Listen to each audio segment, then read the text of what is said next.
Hey friends, we're back in the chair in the dark room, and today we're talking about weed. And if you're watching this video, I'm assuming it's because you love weed. And I hope you're all high right now, because I know I am, and reading this teleprompter is getting harder by the second. Weed has been a controversial topic in America since the Reefer Madness days, and the confusion surrounding it is mostly thanks to decades and decades of fear-mongering and propaganda pushed on Americans from all angles.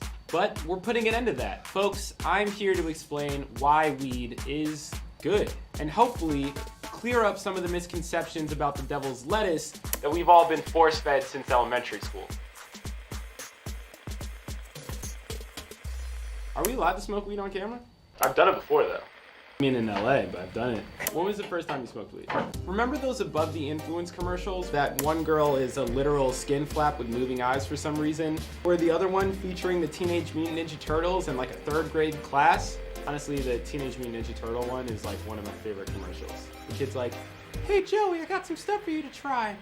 Pot, you know, marijuana." Yeah, those aren't accurate representations of what happens when you smoke weed. Now to be clear, I'm not saying kids should smoke weed. In fact, I'll go as far as to say kids should not smoke weed.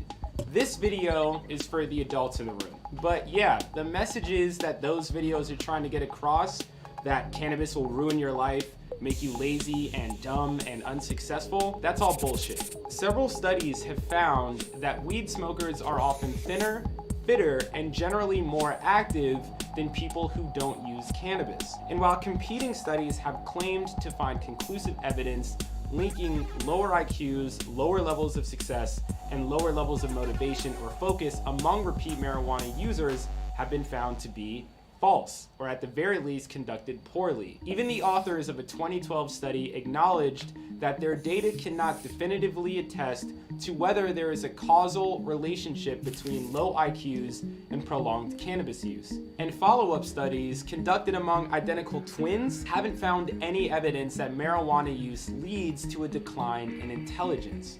In fact, there are specific strains of marijuana some believe help with conditions like ADHD and depression, and for certain sativas, the effects have been compared to a cup of coffee, giving the user a shot of energy, which is perfect for that wake and bake to get your day started.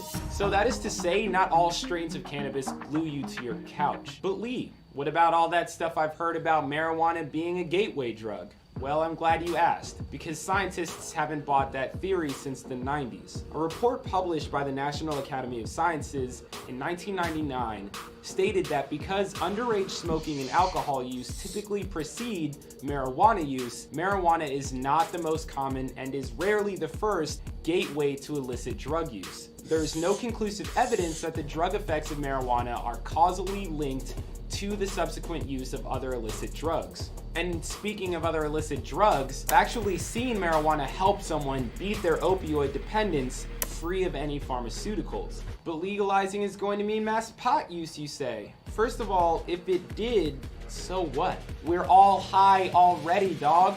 And the myth that marijuana has no medical benefits, I mean, come on. I'll tell you what I've seen weed do. I've seen weed help stop seizures in children suffering with epilepsy. I've seen it fight the symptoms of cancer treatment. I've seen it help veterans suffering with PTSD take back control of their lives. I've seen weed make Blue Planet a cinematic expedition into the depths of my soul, and when mixed with Hennessy, rap, and dollar bills raining from the sky, I've seen weed make Magic City on a Monday truly magical. And this plant is capable of doing so much more. Cannabis has already created 211,000 jobs across the country, and I've seen it help launch careers here at Vice, including my own. My first job at Vice was working on the show Weedakit.